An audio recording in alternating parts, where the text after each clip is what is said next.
Imagina sumergirte en las notas de una melodía tan cautivadora que te transporta a un lugar más allá de lo terrenal. Ahora, y si te dijera que esta hermosa composición fue creada por el mismísimo diablo, Giuseppe Tartini, un virtuoso del violín del siglo XVIII, cuya música fue tocada por las manos del propio Lucifer. Tartini, un músico prodigioso, poseía una destreza única al tocar el violín. Su habilidad era extraordinaria, que algunos aseguraban que había hecho un pacto con el diablo para adquirir tal maestría. En las noches, Tartini dejaba que su imaginación y su violín se fusionaran en un torrente de notas inigualables.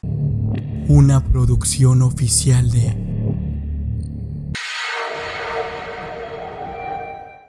Nacido el 8 de abril de 1692 en Pirano, un pueblo de la península de Istria, parte de la República de Venecia, hoy llamado Pirán, en Eslovenia, Giuseppe Tartini fue un violinista, compositor, filósofo científico y teórico de la música de la época del barroco. Durante el transcurso de su vida, Tartini compuso cerca de 200 sonatas y conciertos para violín, aunque posiblemente haya muchas otras que no han sido descubiertas. Giuseppe Tartini fue un personaje dedicado enteramente a su instrumento. Su maestría llegó a tal grado que en Italia lo llamaban el mejor músico del mundo. Sin embargo, la razón por la que Tartini es más conocido es por la curiosa anécdota sobre la concepción y composición de su sonata más célebre, El Trino del Diablo.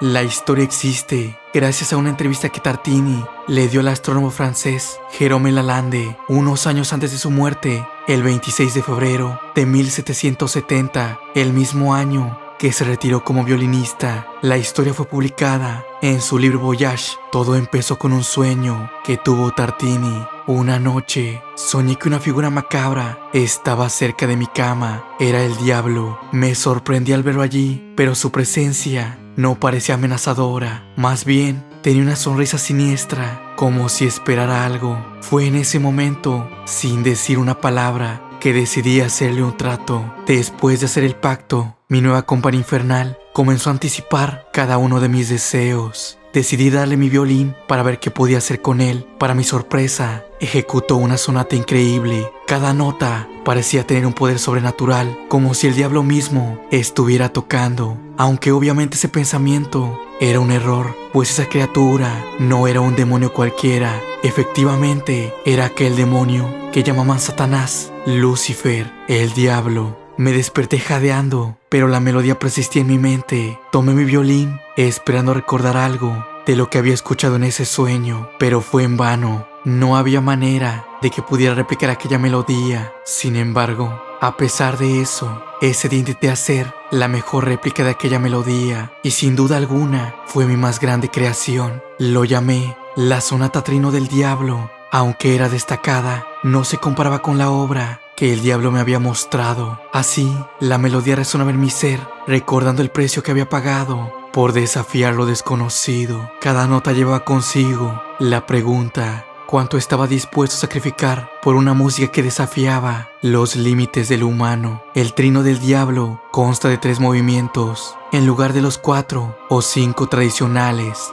El tercero, además, pasa por una serie de cambios de ritmo. Las melodías son inquietantes, conmovedoras, intensamente expresivas. El primer movimiento es un ejemplo de cómo Tartini buscaba una expresión más emocional de la música. Al llegar al tercer movimiento, es cuando empieza el Trino del Diablo. Hay una intensa serie de movimientos, conocido como trinos de doble parada, que básicamente consta de tocar simultáneamente 2 cuerdas adyacentes y 2 notas al mismo tiempo, mientras que se alterna entre otras 2 adyacentes y un tono aparte, así como rápidos cambios entre tocar rápido o lentamente. El resultado es una pieza cautivadora, evocadora e inolvidable. Una sonata que es un enorme reto para cualquier violinista. Sencillamente, una obra digna del mismísimo Satanás. La fecha de la composición de la sonata no es del todo clara. Lalande escribió que el sueño ocurrió en 1713, pero por el estilo podría haber sido compuesta en 1745. Lo que sí es claro es que el Trino del Diablo no fue publicado hasta 1798,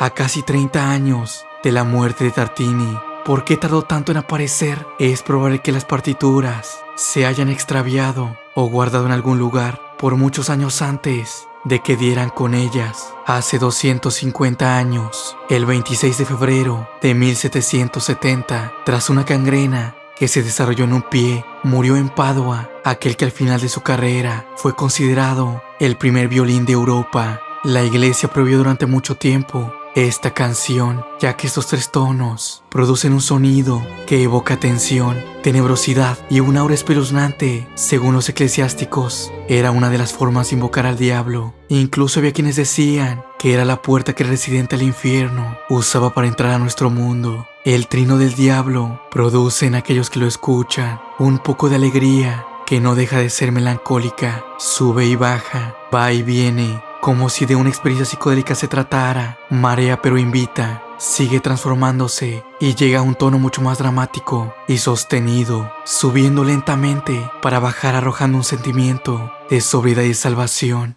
No olvides dejarme tu like y suscripción. Recuerda activar la campanita para recibir cuando suba un video nuevo. Yo soy Alejandro y te deseo una hermosa pesadilla.